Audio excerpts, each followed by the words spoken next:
Eu convido a igreja a abrir a Bíblia comigo em Atos dos Apóstolos, capítulo 11.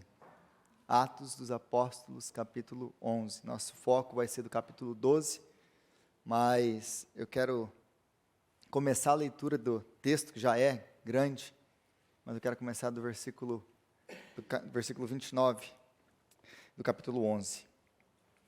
E nós continuamos no capítulo 12, que é o capítulo que nós vamos lidar hoje. Atos dos Apóstolos, capítulo 11, a partir do versículo 29. Eu creio que a igreja já encontrou. Esse é aquilo que acontece quando a gente vai pregando em sequência, expositivamente.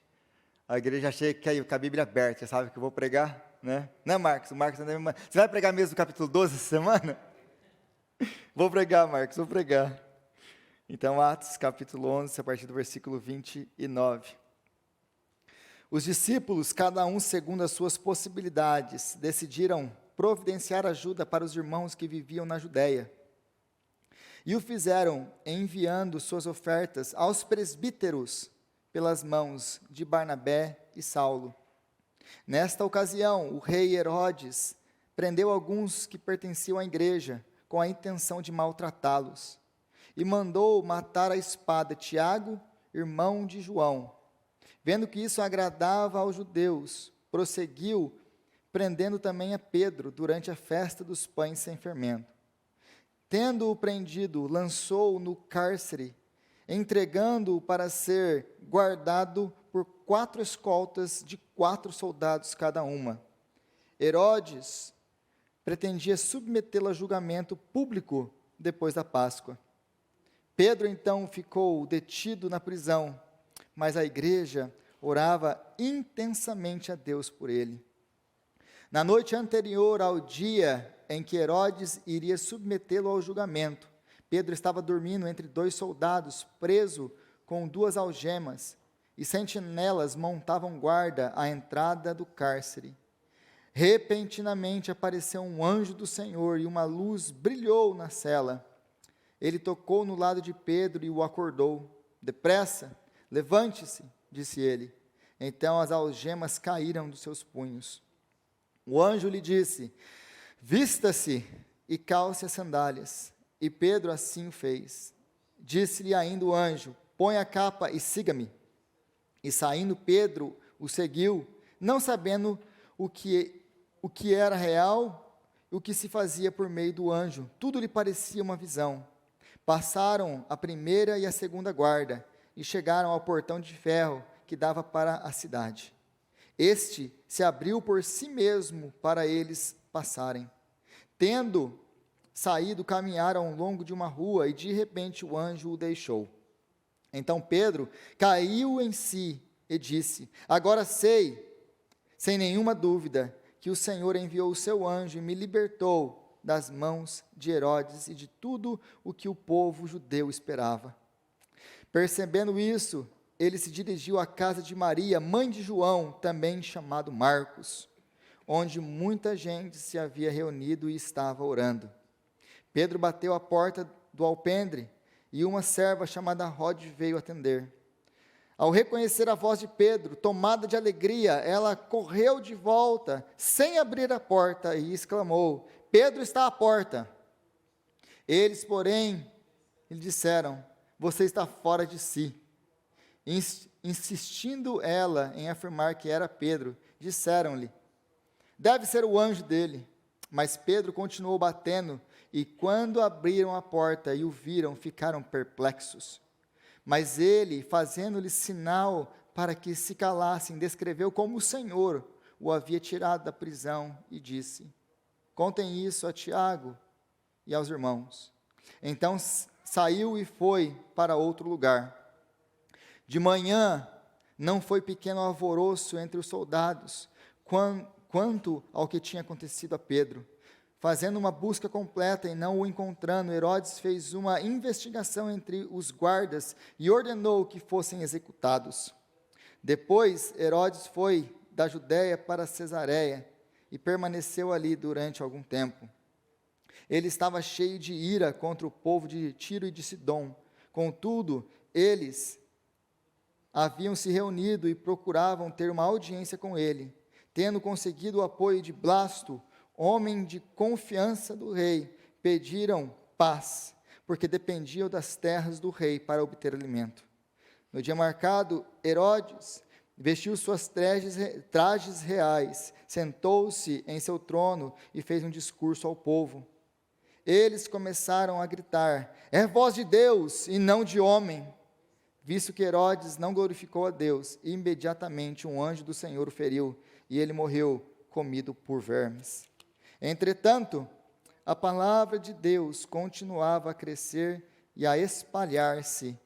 Tendo terminado a sua missão, Barnabé e Saulo voltaram de Jerusalém, levando consigo João, também chamado Marcos.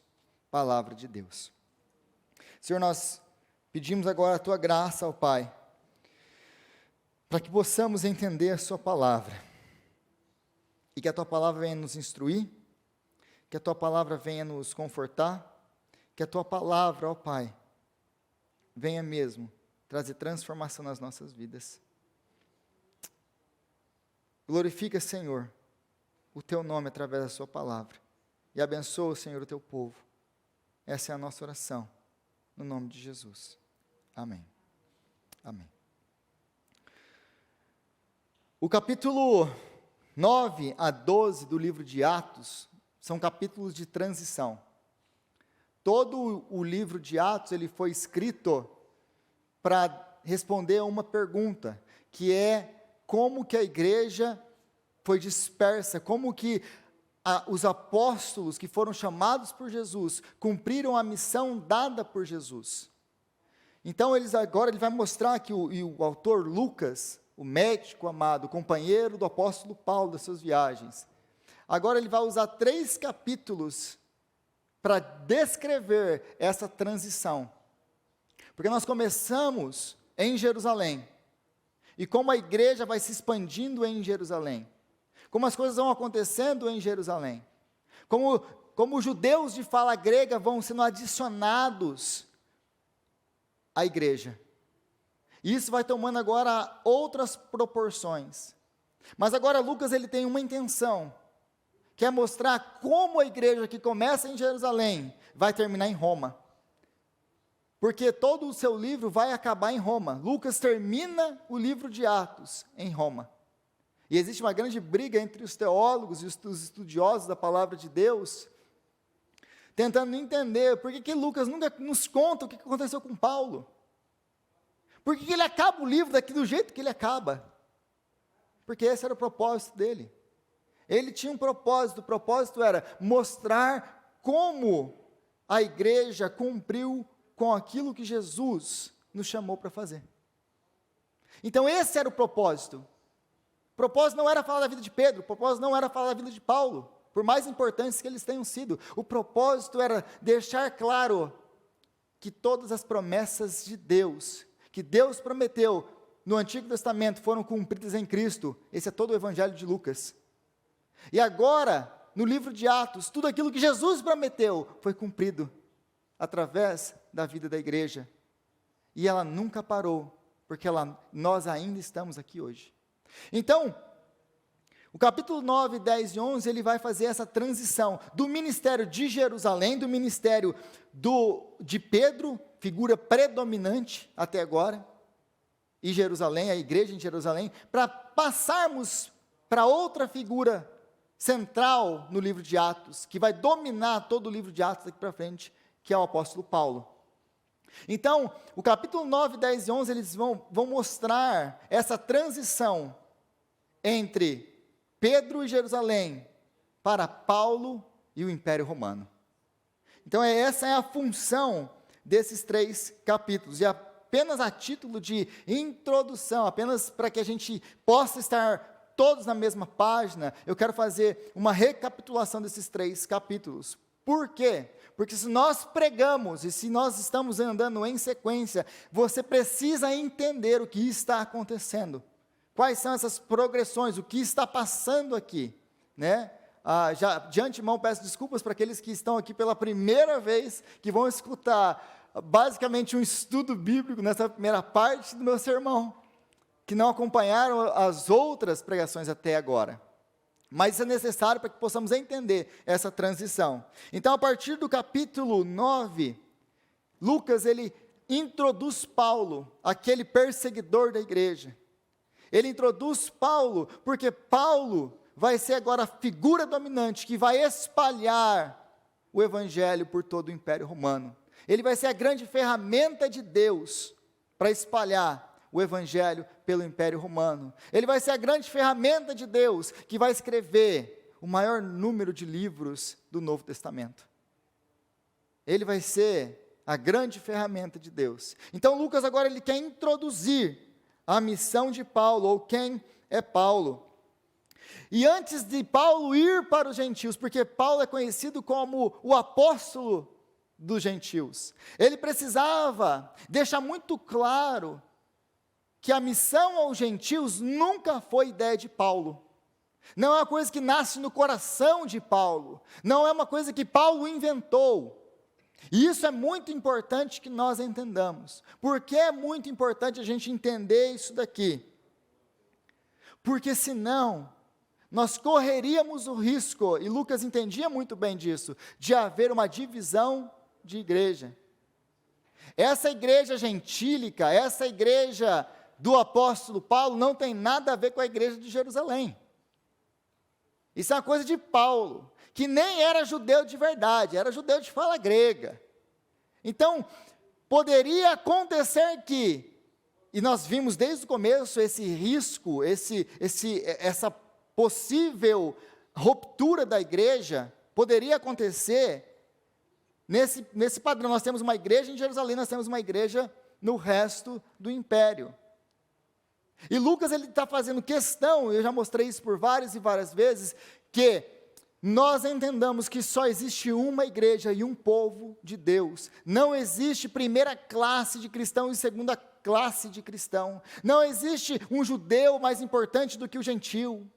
Todos recebem do mesmo Espírito. O sinal de falar em línguas é dado a todos.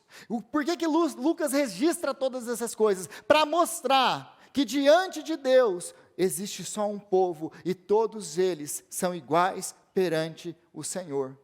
Para que não haja uma divisão. Então Lucas vai mostrar como Pedro sai de cena a partir do capítulo 10. E a figura do apóstolo Paulo é substituída por Pedro, e de Pedro e dos apóstolos em Jerusalém são substituídas pelos presbíteros.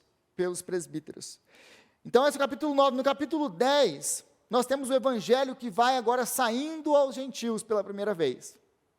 Pela primeira vez no livro de Atos, nós temos Lucas registrando a saída do evangelho de Jerusalém para os gentios, porque até então, nós temos a pregação do evangelho, primeiro aos judeus de fala grega que estão em Jerusalém, depois eles vão começando a se expandir, sai dos judeus e começa para aquelas pessoas que não são judeus por nascimento, mas são prosélitos, que eles se fizeram judeus, eles passaram pelo rito da circuncisão, eles fizeram aquilo que eles precisavam passavam pelo batismo e se tornavam judeus. Eles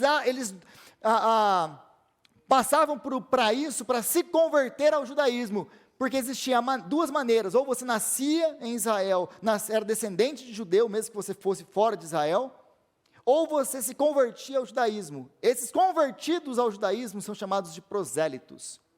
Então Lucas vai falar primeiro do judeu, depois ele vai falar dos prosélitos, depois ele vai falar daqueles que temiam a Deus, como é o caso de Cornélio. Lembra de Cornélio, centurião? Ele não era um prosélito, ele não passou pelo rito da circuncisão. Ele amava a Deus, ele amava o povo de Deus, ele obedecia às leis, mas ele não tinha passado. No nosso caso, vou dar um exemplo, no nosso caso, ele não tinha sido batizado. Ele vem na igreja, ele gosta das mensagens, ele acompanha, ele não perde, ele até trabalha na igreja, ele ajuda, mas ele nunca foi batizado, ele não é membro da igreja. Era o caso de Cornélio. Então, No caso de Cornélio, como nós vimos no capítulo 10 e 11 com Pedro, Deus havia purificado, lembra da visão do lençol? E Deus falando com Pedro, mata e come. E aí Pedro fala, não, Senhor, nunca entrou nada impuro na minha boca.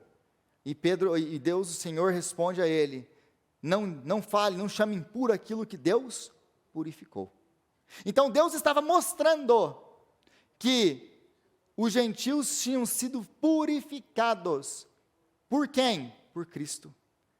O sangue de Jesus, ele não era apenas para purificar os judeus, ele estava disponível para purificar as nações. Então Deus estava purificando, o evangelho era para ser pregado a todos. Essa é a mensagem principal do capítulo 10 e 11, com o envio de Pedro à casa de Cornélio. Então Lucas registra a missão de Pedro entre os gentios para deixar claro que a ida aos gentios não foi uma ideia posterior de Paulo. Quem começa com isso não é Paulo, é Pedro. E Lucas faz a questão de deixar isso muito claro. Isso nunca começou com Paulo, começa com Pedro, que era o presidente ali dos apóstolos, o porta-voz, o chefe deles, para mostrar, para fazer essa conexão entre a igreja de Jerusalém e os apóstolos com os gentios. Porque já gera problemas demais termos o apóstolo Paulo, que não fazia parte dos 12.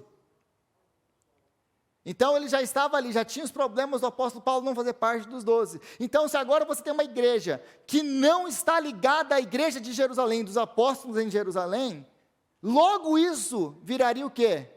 Uma igreja de segunda classe. Porque esse é o ser humano, nós somos assim. E Deus conhece muito bem a nossa natureza. Aí a partir do capítulo 11, do versículo 19, nós vimos na última semana, a igreja chega em Antioquia. E agora é importantíssimo que nós tenhamos essa igreja em Antioquia. Por quê? Porque ela vai ser a base missionária do apóstolo Paulo. Então existia uma necessidade em fazer o quê? Em conectar a igreja de Antioquia com a igreja de Jerusalém. A igreja de Antioquia com os apóstolos em Jerusalém. Então Lucas ele registra o nascimento da igreja em Antioquia a partir do versículo 19 do capítulo 11.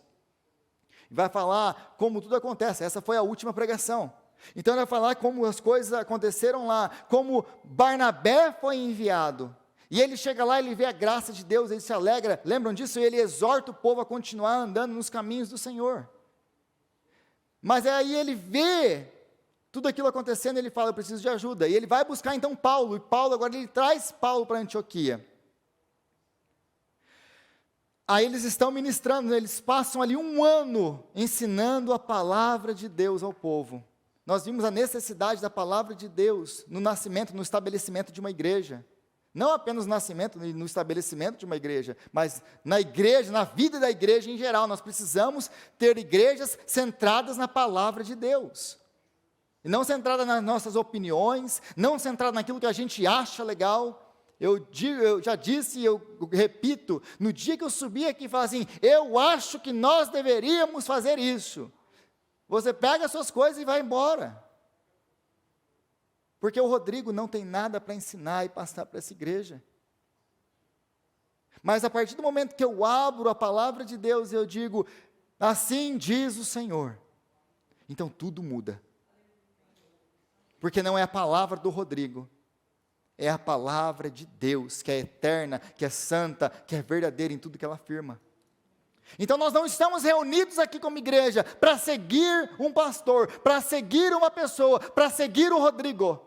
Nós estamos aqui para seguir a Cristo e obedecê-lo através da sua palavra. Esse é o nosso chamado. Mas então, voltando para a igreja de Antioquia, era necessário que nós tivéssemos essa conexão entre a igreja de Antioquia e Jerusalém. A igreja de Antioquia e os apóstolos em Jerusalém, porque Barnabé vai para Antioquia para fazer o quê? Ele vai dar atestar aquilo que está acontecendo em Antioquia. Ele tem o selo dos apóstolos, ele é enviado pelos apóstolos, ele é escolhido pelos apóstolos, como alguém que vem da terra daquelas pessoas, como alguém que fala a língua, a pessoa correta para o trabalho correto. Então, era necessário validar essa missão aos gentios. Lucas, então, ele está sendo cuidadoso em nos mostrar que tudo o que está acontecendo no meio dos gentios, no nosso meio, foi validado por Deus no começo da igreja. Nunca foi plano B. Nunca foi ideia de Paulo. Nasceu no coração de Jesus Cristo. Era a ordem de Jesus. E mesmo que eles não quisessem fazer, porque, como nós vimos quando Pedro é enviado a Cornélio, Pedro não queria ir. Se Deus não dá uma visão a Pedro, se Deus não ordena Pedro ir, Pedro não teria ido. Mas para deixar claro que tudo isso nasce no coração de Deus, é a vontade de Deus, é plano de Deus, Lucas está fazendo essa transição de tudo isso. Mas outra transição que nós precisamos entender, que é importante até para os nossos dias hoje, e bem prática hoje, é a questão da transição de apóstolos para presbíteros. De apóstolos para presbíteros. Por quê? Porque agora nós vamos ver a introdução dos presbíteros na igreja e a importância dos presbíteros na igreja de Jerusalém. Lucas, ele vai tirando agora os apóstolos, porque os apóstolos estão sendo perseguidos e mortos. Os apóstolos agora, eles estão sendo dispersos. Aí no versículo 30, que nós lemos do capítulo 11, quando Paulo e Barnabé eles chegam, ou Saulo e Barnabé chegam em Jerusalém para fazer a entrega daquilo que eles haviam arrecadado, o fizeram enviando suas ofertas aos presbíteros. Então a igreja de Antioquia faz uma arrecadação, e eles enviam esse dinheiro pelas mãos de Barnabé e Saulo, e enviam para quem? Aos presbíteros. Por que aos presbíteros? Cadê os apóstolos? Os apóstolos estão espalhados por causa da perseguição, os apóstolos estão espalhados por causa da missão, eles estão indo, pregando o evangelho.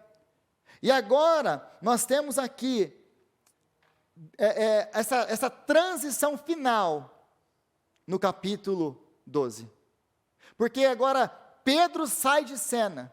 Pedro, ele vai deixar Jerusalém, versículo 17. Mas ele, fazendo-lhe sinal para que se calassem, descreveu como o Senhor havia tirado da prisão, havia tirado da prisão.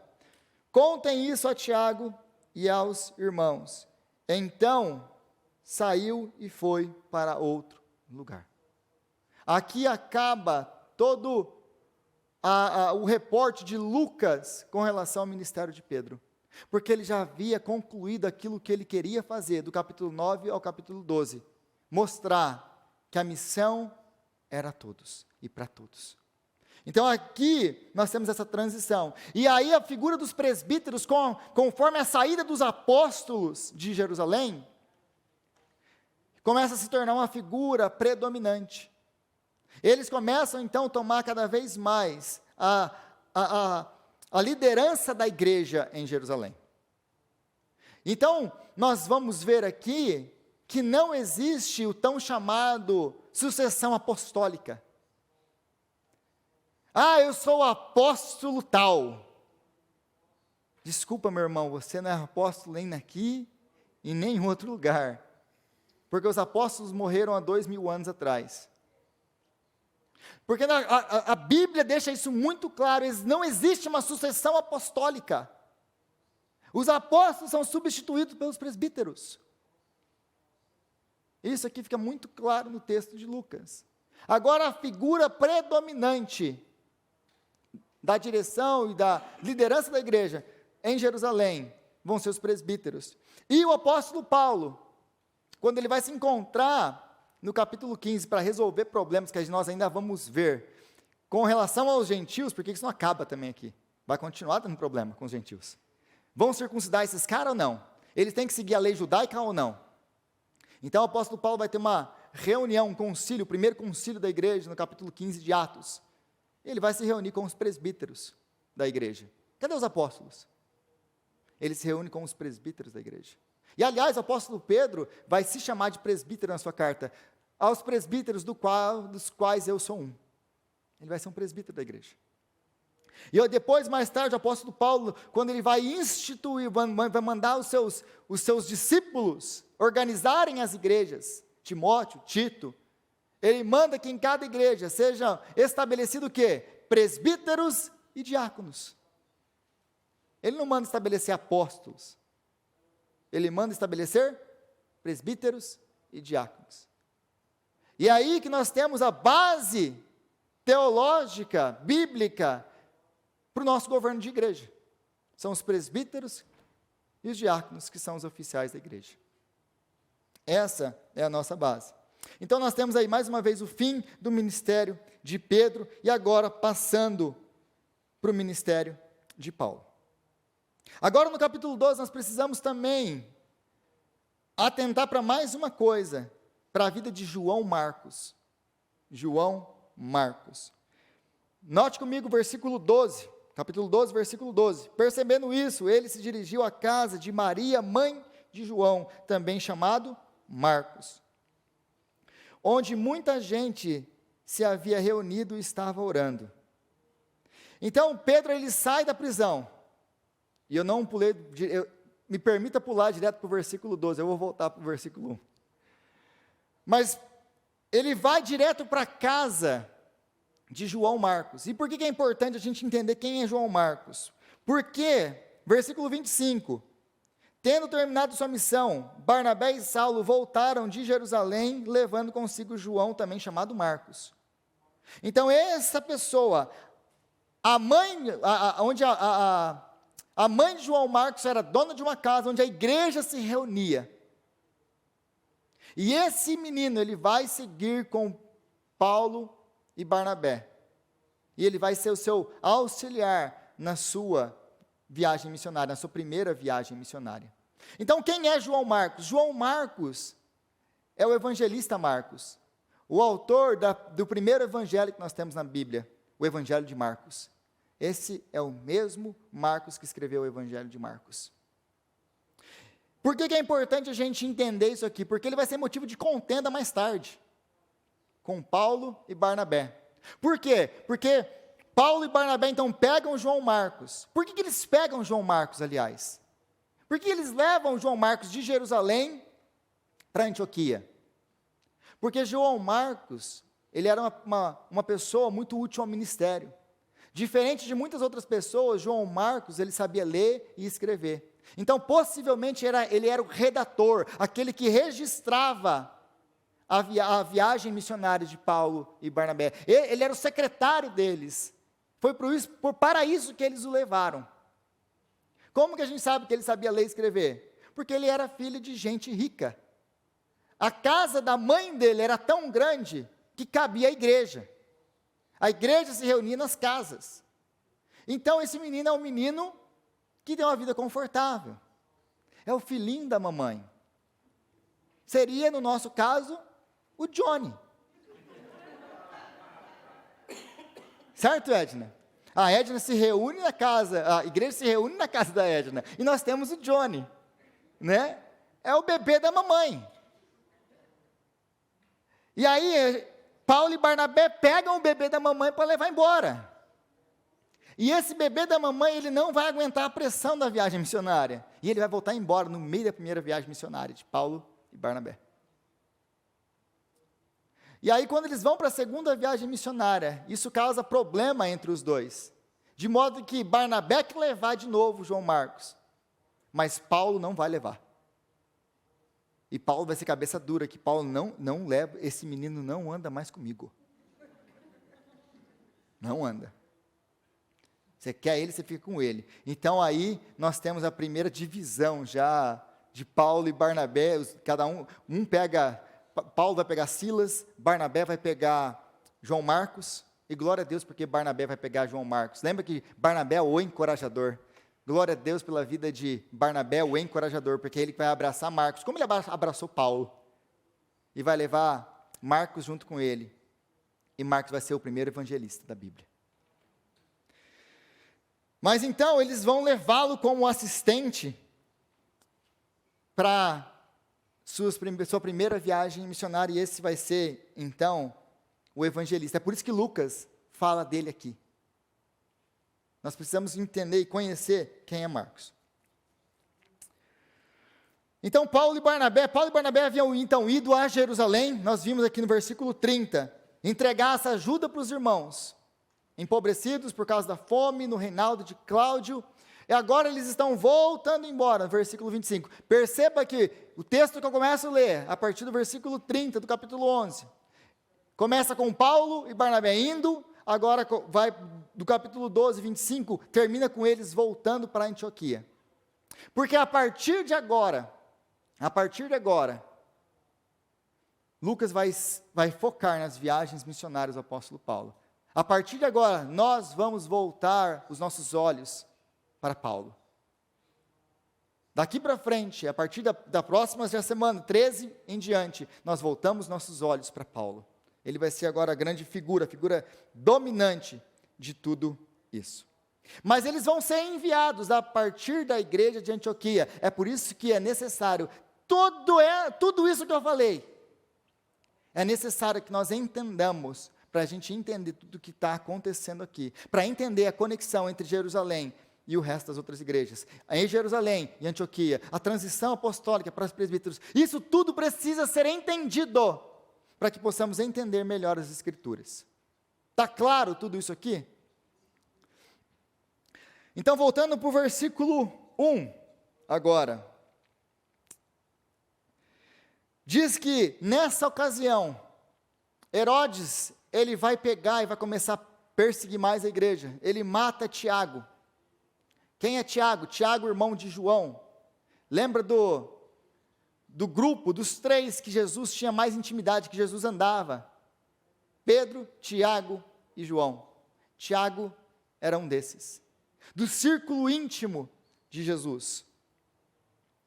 E nós vemos que Tiago é morto. Mas depois nós vemos que Pedro vai para a prisão com o mesmo intuito. Herodes também quer matá-lo na Páscoa, como Jesus foi morto na Páscoa. Aí o texto vai nos dizer que o que acontece agora é que a igreja está orando, versículo 5, mas a igreja orava intensamente a Deus por ele. A igreja orava intensamente a Deus por ele. Aí a primeira pergunta que vai ficar, talvez, na nossa cabeça é: por que Deus permite a morte de Tiago, mas salva Pedro? Os dois fazem parte do mesmo ciclo. Os dois são pessoas íntimas de Jesus Cristo. Mas um é morto à espada e o outro é liberto. Por que Deus não mandou um anjo para salvar também Tiago? Porque muitas vezes, em muitos comentários, em muitas pregações, a gente vê, o foco é na ação de Deus em salvar Pedro, mas não tem um foco, por que Deus não salva Tiago? Por que Deus não salva Tiago? Por que Deus faz um milagre para salvar Pedro, mas Ele não faz um milagre para salvar Tiago? Então Deus demonstra mais amor por Pedro em livrá-lo, e desfavor em Tiago. Então Deus está rejeitando, eu não quero saber de Tiago, eu não gosto de Tiago. O fato dele deixar Tiago morrer mostra então o desfavor de Deus? Essa é a pergunta. Então Deus mostra um favoritismo com relação a Pedro. Eu amo mais Pedro, é por isso que eu resgatei Pedro. É por isso que ele faz isso? De maneira nenhuma. De maneira nenhuma. Tanto Tiago como Pedro eram do círculo íntimo de Jesus, mais uma vez. Então por que Deus salva um e permite que o outro não seja salvo? Por quê? Por quê? Deus, Ele nos ama, e é soberano da mesma forma, tanto quando nos livra, quanto quando não nos livra. Deus não deixou de ser soberano na vida de Tiago, permitindo que ele morresse.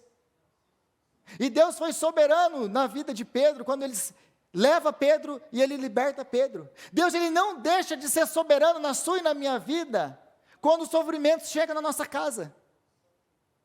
Quando aquelas coisas que nós tememos nos atingem. quando a doença chega, quando nós perdemos o emprego, quando acontece qualquer coisa que seja conosco, Deus continua assentado no seu trono, e Ele é soberano. E o amor de Deus, ele não é provado na sua e na minha vida, pelas bênçãos que Deus te dá ou não te dá. Se Deus, ele te dá, ele é Deus. Se Deus, ele não te dá, ele é Deus do mesmo jeito. A bênção de Deus, aquilo que Deus te dá na sua vida, para você desfrutar o livramento, a salvação, a cura, tudo isso, não é a prova de que Deus te ama. Porque a grande prova de que Deus te ama foi dada 2000 anos atrás em Cristo Jesus. O amor de Deus não é provado na sua e na minha vida a cada solução de problema que Ele nos dá. O amor de Deus é provado na sua e na minha vida pelo fato dEle te ter dado Cristo. Essa é a prova. E se Deus nos deu Cristo, não nos dará juntamente com Ele todas as outras coisas? Como o apóstolo Paulo nos diz, se Deus já nos deu Jesus, o que mais Ele não vai nos dar? Chega a ser irracional, inconsequente da nossa parte, assumir que quando nós passamos pelas dificuldades, é porque Deus não me ama. Se Ele nos deu Jesus, o que mais Ele não quer nos dar, não vai nos dar, não pode nos dar? Então, se essas coisas podem, chegam na nossa casa, não é porque Deus não nos ama, é porque Deus tem um plano nas nossas vidas que nós nem entendemos qual é. E Ele tem o melhor para nós, mesmo quando nós passamos por dificuldades, por lutas, por perdas, por sofrimentos. Deus continua nos amando. Deus continua nos amando. Mas aí no versículo 5, a oração da igreja, a única diferença entre Pedro e Tiago, aqui que nós vemos nesse texto, é que o texto que Lucas aqui, ele não fala que a igreja estava orando por Tiago. Também não quer dizer que a igreja não estava orando por Tiago. Mas Lucas não registra isso. Então, se temos alguma diferença no texto, a única diferença que nós temos é, Lucas registra que a igreja estava orando intensamente por Pedro. Intensamente por Pedro. Mas, mais uma vez, isso não significa que a igreja não orou por Tiago. E talvez as coisas tenham acontecido tão repentinamente que nem deu tempo de orar. Pega o cara, mata o cara e acabou. Pedro foi pego, foi preso, vai ser julgado. Deu tempo da igreja reunir. Vamos fazer uma vigília aqui de oração. Todo mundo de jejum, joelho no chão e boca no pó. Deu tempo de orar. Mas o que isso vai nos mostrar? Vai nos mostrar que Deus responde nossas orações como Ele deseja e não como nós queremos. A história de Pedro e de Tiago, a diferença da vida de um, do final de um e do final de outro, é que provavelmente a igreja estava orando pelos dois, ou tem orado pelos dois. Mas Deus vai responder as nossas orações conforme a vontade soberana dEle e não conforme nós queremos. Ele é o Senhor, Ele sabe o que é melhor para nós, não nós. Por algum motivo, no plano eterno dele, Tiago iria morrer. Então nós podemos orar e nós devemos orar intensamente a Deus. Mas a resposta está nas mãos do Senhor. E quando o Senhor nos responde, nós nos submetemos à vontade de Deus. Porque os nãos de Deus vão revelar o nosso relacionamento com o Senhor. Os nãos de Deus na sua e na minha vida vão revelar que tipo de relacionamento eu tenho com Jesus. Sabe quando nós sabemos que tipo de relacionamento nós temos com Cristo? Quando nós recebemos um não de Deus. Deus me cura, e Deus diz não. Deus, eu preciso disso, e Deus diz não. É nessa hora que nós vamos entender que tipo de relacionamento nós temos com o Senhor. Se é um relacionamento de amor ou se é um relacionamento de consumo. Porque essas são os dois lados da moeda, não tem outro, não tem um terceiro. Por quê? Porque quando Deus nos diz não, é que realmente vamos entender que tipo de relacionamento temos com Ele. Porque se abandonamos a Deus depois de termos recebido um não nas nossas orações, é a prova de que nunca amamos a Deus por quem Ele é, mas pelo que Ele pode nos dar. Então, quando nós recebemos um não de Deus, quando nós estamos caminhando com o Senhor, orando intensamente com a igreja, e vamos e buscamos e fazemos tudo aquilo que nós pensamos que nós deveríamos fazer para alcançar o favor de Deus, e Deus não nos responde positivamente, e nós abandonamos a igreja, do que me serve, do que serve Deus, do que me serve ir para a igreja, se quando eu orei, se quando eu pedi, Deus não me respondeu, ou Ele me respondeu de maneira negativa, ou eu pedi para Ele não tirar isso, e Ele tirou. Do que serve, do que me adianta servir a Deus? Essa é muitas vezes a fala de muitas pessoas. Do que me adianta servir a Deus, se quando eu precisei Ele não me respondeu? Do que me adianta servir a Deus, se eu tinha isso, e eu temia perder isso, e Deus me tirou, Deus permitiu que isso fosse tirado de mim? Do que me adianta servir a Deus? Se esse é o seu pensamento com o Senhor, Ele não é o Deus da sua vida. Isso que você perdeu, o era. Porque se você abandona Deus por causa daquilo que você perdeu, esse era o Deus da sua vida. Deus, na verdade, para você era apenas um trampolim, um objeto, para você conseguir aquilo que é o seu verdadeiro Deus. Então, quando você perde o seu verdadeiro Deus, Deus não te serve de mais nada. Deus não te serve de mais nada. Então, os nãos de Deus vão revelar o nosso verdadeiro relacionamento com o Senhor. É quando você recebe um não de Deus, que você vai saber, eu sirvo a Deus por quem Ele é, e não por aquilo que Ele faz. Se Deus me deu, glória a Deus. Se Deus tirou, louvado seja o nome do Senhor. Só pode fazer a oração de Jó quem ama a Deus por aquilo que Ele é, e não por aquilo que Ele faz. Deus deu, Deus tirou, louvado seja o nome do Senhor. Só pode fazer a oração do apóstolo Paulo quem serve a Deus por aquilo que Ele é. Aprendi a estar satisfeito em toda e qualquer circunstância. Só pode fazer essa oração aqueles que entenderam que o amor de Deus não é provado na minha vida nas bênçãos dEle. Se Ele me deu, Ele é bom. Se Ele tirou, Ele continua sendo bom. Senhor, o Senhor pode me tirar tudo, mas eu não saio daqui. Porque o Senhor é tudo que eu tenho, o Senhor é o meu tesouro pessoal. É tudo o que eu tenho. Então, até os nãos de Deus são para o nosso bem. Porque Jesus é o grande exemplo disso. Jesus orou ao Pai para que fosse livre, mas o Senhor não o atendeu. Jesus ora 3 vezes a Deus: Senhor, se possível, afasta de mim esse cálice. Senhor, se possível, afasta de mim esse cálice. Senhor, se possível, afasta de mim esse cálice. Mas Deus não atendeu. Deus não atende. Por que Deus não atende?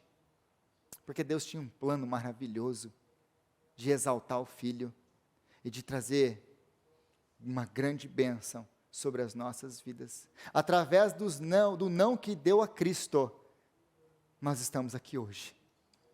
O não de Deus ao Filho nos trouxe aqui hoje. Porque o não de Deus ao Filho o levou à cruz, e a cruz nos transformou, nos lavou, nos redimiu. Então, os nãos de Deus são para o nosso bem, e para a exaltação e louvor do seu nome. E nós aprendemos ainda mais nesse texto o poder e a eficácia da oração.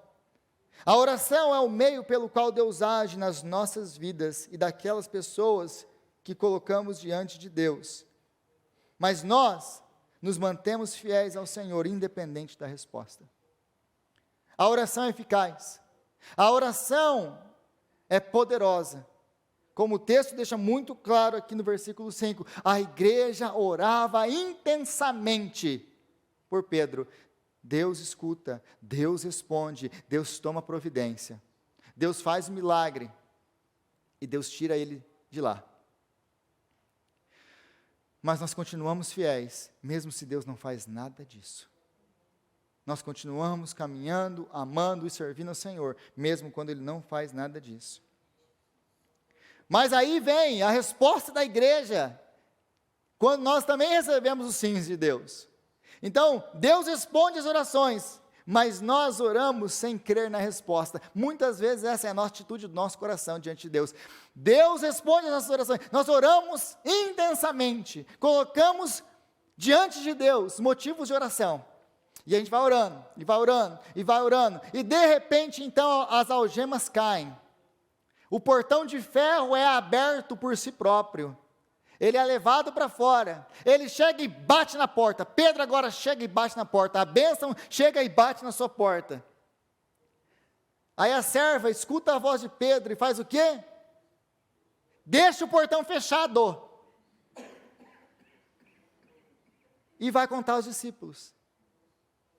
E quando ela conta a eles, eles estão ali orando, quando ela conta a eles, o que eles falam? Está doida. Olha a ironia desse texto. É isso que Lucas quer deixar bem claro aqui para você. Eles estão orando por Pedro. Eles estão orando para que Deus liberte Pedro. Eles estão orando para a intervenção de Deus. Deus já respondeu. Pedro está batendo na porta pedindo para entrar. E eles falam o quê? Você está louca. Muitas vezes essa é a nossa oração diante de Deus. Deus faz isso, Deus faz isso, Deus faz... É como a história daquele missionário, acabei de lembrar aqui. Aquele missionário que está no meio da África, e está dirigindo o carro, e está acabando a gasolina. E não tem posto, não tem nada, não tem onde parar. E ele está no meio do nada. A gasolina vai acabar, e ele ora ao Senhor, Senhor, a gasolina vai acabar, eu estou no meio do nada, o que eu vou fazer? Multiplica, Senhor, a gasolina do tanque. Aí de repente o botão do tanque começa a subir. Ele fala, não acredito. O botão volta. Essa é a nossa atitude diante de Deus muitas vezes, se não a maioria das vezes. Deus faz, Deus faz, Deus faz. Vai lá, Pedro, bate na porta, pede para entrar. Não acredito. Eles ficam perplexos. Eles ficam perplexos. E eles não sabem o que fazer. De repente eles abrem, não é que era ele mesmo? Muitas vezes essa é a nossa atitude com Deus. A gente fica surpreso que Ele responde às nossas orações. Porque nós oramos a Deus muitas vezes de boca para fora. Nós nos iramos se Ele não responde. E nós não acreditamos se Ele responde. Esse é o povo de Deus. Esse é o povo que Deus tem que lidar. Esse somos nós. Amém? Vamos orar? Ministério de louvor, pode subir. Senhor, nós te agradecemos, ó Pai, pela sua palavra, que é viva e verdadeira. E nós te agradecemos, ó Deus, por tudo aquilo que o Senhor fez e deixou registrado para nós, na sua palavra. Como o Evangelho chegou a nós, os gentios. Como não existe classe de cristãos, como todos nós fomos feitos um em Cristo Jesus, lavados, redimidos pelo sangue do Cordeiro, transformados em um único povo. Mas nós te pedimos também, ó Senhor, que o Senhor venha ter misericórdia de nós, todas as vezes que nós duvidamos da ação do Senhor nas nossas vidas. Muitas vezes, ó Pai, nós somos como esses irmãos que oravam pedindo a resposta de Pedro, a soltura, o livramento de Pedro, e quando o Senhor nos concede aquilo que nós oramos, nós não acreditamos, porque somos muitas vezes tardios em acreditar nas respostas do Senhor. Mas dá-nos graça, Senhor, para não sermos como aqueles que, quando tomam nãos do Senhor, abandonam a fé, porque a sua fé está firmada num Deus de barganha e de troca. Então, Senhor, nós pedimos a Ti que o Senhor venha agora nos dar graça para andar na sua presença e Te amar, porque o Senhor é. É o que nós oramos, no nome de Jesus, o nosso Senhor. Amém. Amém.